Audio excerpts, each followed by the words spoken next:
sales is the most lucrative skill in the world, period. The problem is most sales advice out there today is outdated, cheesy, and can even keep you from getting the deals that can make all the difference in your career. This is the No BS Sales School, a podcast for entrepreneurs and salespeople who want to master the skill of selling without all the BS. It's funny. I've had several people in the last couple of weeks tell me, Walker, I listen to your podcast all the time. I get your newsletter, read your stuff on LinkedIn. I got no freaking idea what it is that you do. I don't know what services you have, what you could do for me or anybody else, if anything. And I said, well, that's my fault, of course. And so I thought I would mention today, I have a couple of different programs that we are starting this year. One of them is for individual salespeople or entrepreneurs or founders that say, shit, I got to get better at sales. Maybe I'm okay at it, but I need to do better. I'm doing too much free consulting, or I'm wasting a lot of time with people that aren't buying, or it's taking too long to get people to buy, or I don't know how to price things. Right. And that can be, so somebody that doesn't have access to good sales training, right? So we created a program for people like that. It's a group training program. I also do some one-on-one training with some founders and owners if they want to do that. But typically it's a group training program. We've made it affordable. And the people that are in there that are applying what they know are getting, 5 to 10 time return on their money in 12 months. That's pretty damn good. That's what they're telling me anyway. So that's one thing. The other is I have a corporate training program where we do private training for larger sales teams, which means probably 10 to 25 salespeople. Sometimes we've done more, sometimes we've done fewer, just depending upon the situation. We do private training for them where we take the No BS sales system and we modify it for their business, for their company. So if you're running a sales team and you think, shit, we could do better this year, we need to turn into a group that goes out and gets business instead of one just answering the phone. We need to go get higher margin business. We need to go get better clients. We need to quit making excuses. Probably time to reach out and talk to me. Let's see if I can help. Maybe I can, maybe I can't, but at least you'll get you'll hear straight from me one way or another. I won't feel any pressure to sell you anything. I just want to have a real conversation. So thanks for listening. Today, I want to talk to you about something that I have experienced, and then I named it. And I call it the 47-year-old problem. What the hell is the 47-year-old problem, Walker? Well, thank you for asking. The 47-year-old problem is sometimes people that are within 5 years either side of 47 years old wake up one morning and they say, you know what? I'm miserable. This sucks. I've been working 25 years roughly, right? Since I was 22. And I've had one job or 5 jobs or whatever. I'm a corporate lawyer or whatever. And I'm fucking miserable. This is not where I thought I would be 25 years into my career. And the problem is, oftentimes they have another 15 to 20 years to go. And so they get to this place where they say, I'm miserable. This sucks. I feel soulless. I don't like the people I'm working with, or I'm not challenged, or I am over my head. I'm managing people, which I never wanted to do, or I'm in this job, which doesn't fulfill me. Right? And at that point, they come to a place where, I don't know, they don't have to make a choice. I had to make a choice. Do you just put your head down, keep making the money, keep doing the job because it's safe, keep doing the job because it pays your bills? Or do you say, fuck it, and pull the ripcord and start over? Which is the path that I took, which was a very hard path. But I wouldn't have done it. Given what I know now, I would have absolutely done it again. It's one of the hardest. The decision wasn't hard. What happened over the next 3 or 4 years was hard as hell. But where I'm sitting now, it's worth every bit of it. So let's talk about the 47-year-old problem and why it happens and what happens. And maybe if you're there, somebody's there, maybe what you can do about it. It doesn't have to mean that you overturn your apple cart like I did and create chaos for your family and your friends and all that stuff. But again, it's worth it for me. So for me, I've had 5 different careers, I think 4 or 5 different careers. I change on a regular basis, but I had been in the sales training business for 14 years working with a guy. I think it was 14 years, 13, 14 years, something like that. And he was great. He was my mentor before I started working with him. And then we became sort of business partners and we worked together. And over time, hell, we made a lot of money. We had a really good business. But over time, I let the relationship fall apart. I didn't keep up with it enough, right? And I just kind of let it. Anyway, I was kind of a shithead. And probably didn't appreciate where I was. But it was something that I wasn't willing to fix. And I woke up one day, maybe y'all have heard me tell this story, but I went to go have lunch with a friend of mine. I decided I was going to leave. I told Sally I was going to leave, and she's like, okay, we can do this. And but I wasn't going to tell anybody else because it wasn't anybody else's business. And I was just going to kind of bide my time for a week or a month or something to kind of wait for the right time. And I went to lunch with a friend of mine, a client of mine, and sat down, and he said, hey, you look like shit. And which is, by the way, it's a great way to greet somebody. And it's awesome because it always throws people off, and it threw me off. And immediately I couldn't hide it anymore. I was like, I'm miserable. I hate my job. I've got to leave. This is no fun. And I went on and I said, this is 50% my fault and it's 50% his fault and da. And I look up and he's giving me the stop sign. He gives me the handout like the stop sign, the international sign. I said, what? And he said, you're wrong. It's not 50% your fault. It's 100% your fault. I was like, ouch, that stings. I know you're right, but tell me why. He said, because if you're giving somebody else 50% of the credit for your being miserable, you'll be mad at the wrong person for a really long time. I was like, shit, you're right. You're absolutely right. It is 100% my fault.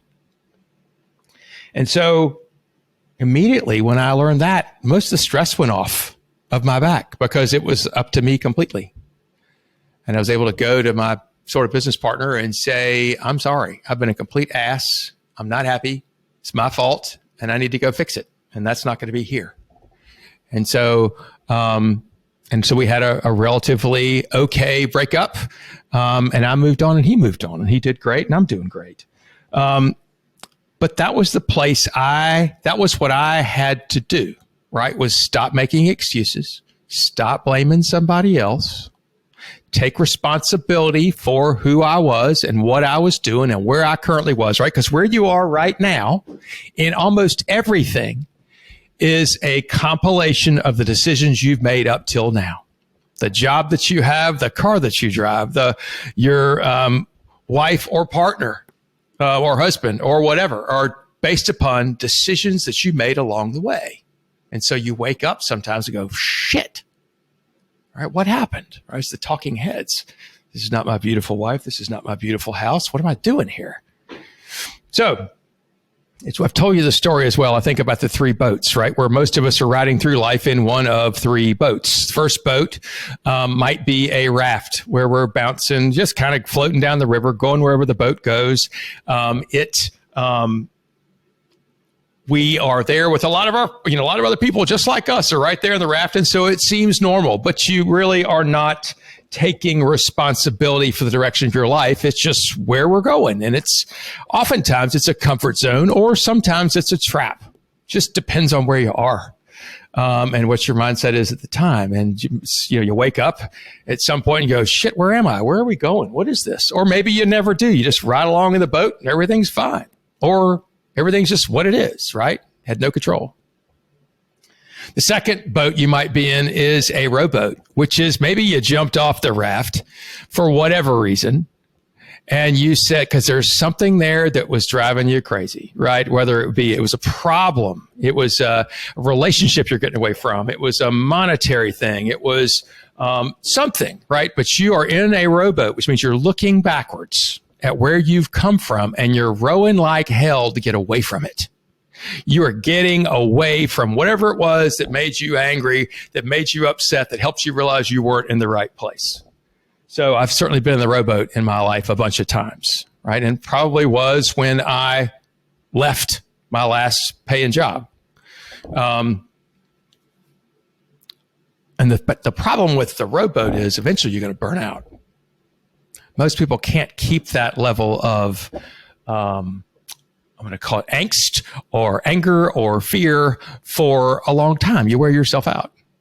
And then sometimes they choose to get back in a different rowboat, right? Or the third boat you could get in, right, is a canoe. And the canoe is where you are looking forward. You're paddling towards something.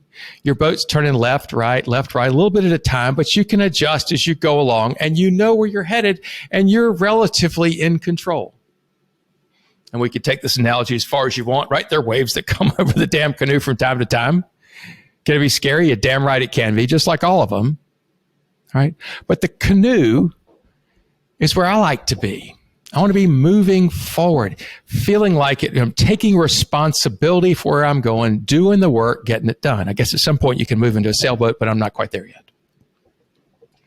So the 47-year-old problem happens right when we're in the raft, I think. And you're looking around, all of a sudden you're like, shit, I just woke up and what is this place? Why am I here? So if this is you, if this resonates with you or somebody you know, here's some advice. Number one, own it. Own your situation. Realize that this is wherever you are is because of decisions that you have made, right?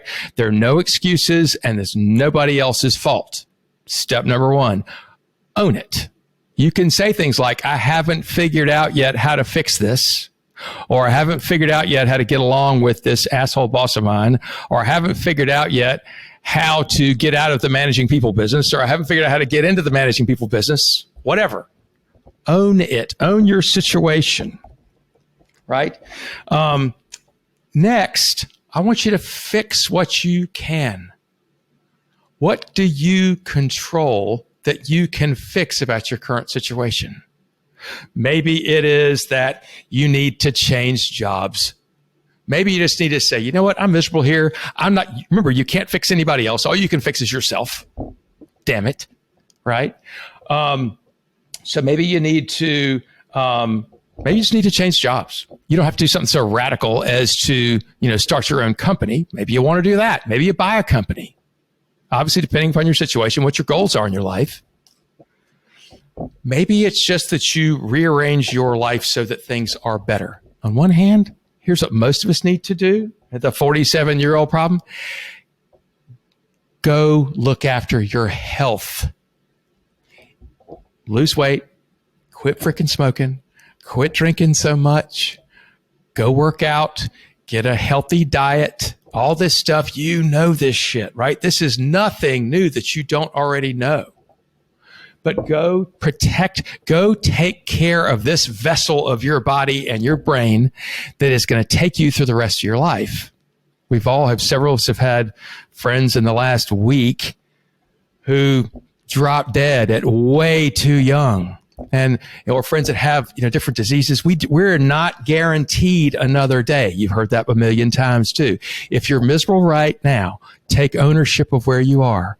Work on improving your current situation. If you can't change jobs for whatever reason, then change your situation. Work to improve yourself. Get in better shape.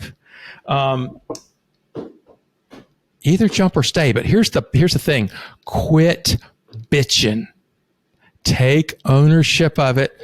Don't complain about your situation. Fix your situation. As soon as you start to take ownership of where you are, take care of yourself, right? Feed your body the right stuff. Move intentionally to get in shape, right? To better yourself. It's a great way to begin to change your outlook. Get some help. Hire a coach. Find a mentor.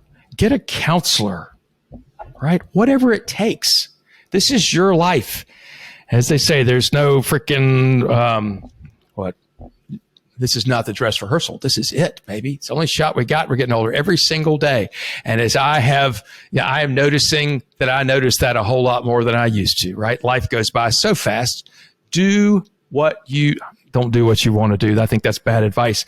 But get somewhere where you can make where you can find some joy, where you can find some meaning in your life, and you can make money and you can take care of yourself. I'm Walker McKay, No BS Sales School Podcast. If you want to have a conversation with me, 803-917-2817 or walker@walkermckay.com. Thanks for listening. Thanks for listening to No BS Sales School Podcast. If you haven't already, please take 1 minute to write a quick review for the show. It really does make a huge difference. Also, subscribe to the show and please forward this episode to somebody else who needs to hear it. As a bonus for listening, I'm going to give you access to a free mini course, 7 expensive sales mistakes you're making and what you can do about it. Go to www.7salesmistakes.com and get access to the free mini course. That's the number 7salesmistakes.com. Thanks again for listening to the No BS Sales School Podcast.